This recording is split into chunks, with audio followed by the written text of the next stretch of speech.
Hey everyone, this is Ricky Whitaker once again. I'm going to be reading off chapter 4 of 1 Samuel with you now, just to give you an overview of what's going to come in the chapter. Israel overcome by the Philistines, the ark taken, and Hophni and Phinehas slain.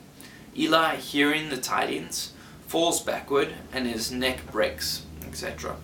So chapter 4, let's get into it. And the word of Samuel came to all Israel. Now Israel went out against the Philistines to battle and pitched beside Ebenezer. And the Philistines pitched in Aphek.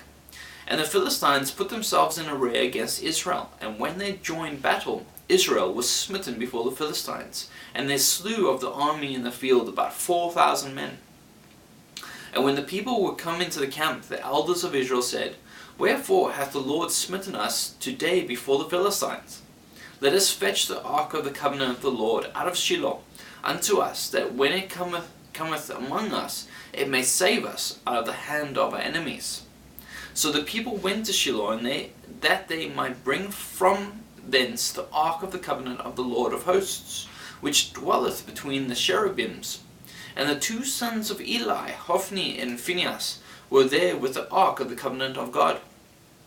And when the ark of the covenant of the Lord came into the camp, all Israel shouted with a great shout, so that the earth rang again. And when the Philistines heard the noise of the shout, they said, What meaneth the noise of the great shout in the camp of the Hebrews?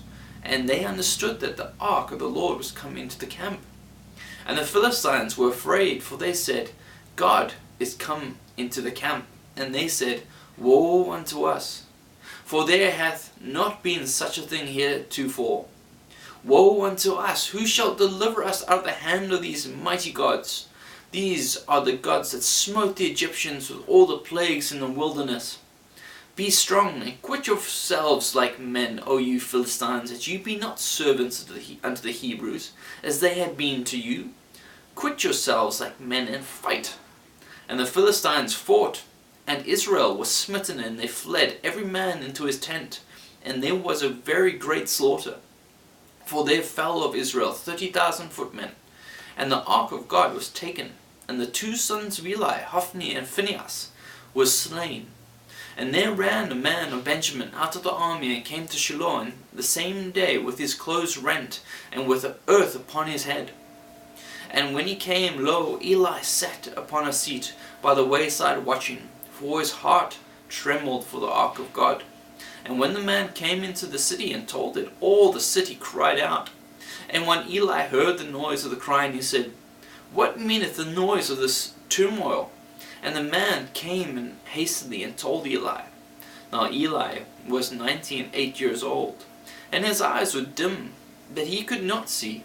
And the man said unto Eli, I am he that came out of the army, and I fled today out of the army. And he said, What is there done, my son?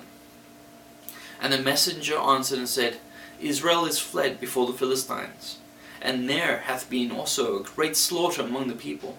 And thy two sons also, Hophni and Phinehas, are dead, and the ark of God is taken. And it came to pass, when he made mention of the ark of God, that he fell from off the seat backward by the side of the gate, and his neck brake, and he died. For he was an old man and heavy, and he had judged Israel 40 years. And his daughter-in-law, Phinehas' wife, was with child near to be delivered. And when she heard the tidings that the ark of God was taken, and that her father-in-law and her husband were dead, she bowed herself and travailed, for her pains came upon her. And about the time of her death, the woman that stood by her said unto her, Fear not, for thou hast borne a son. But she answered not, neither did she regard it.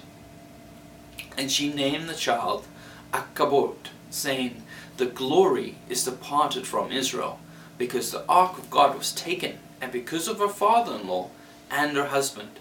And she said, The glory is departed from Israel, for the ark of God is taken.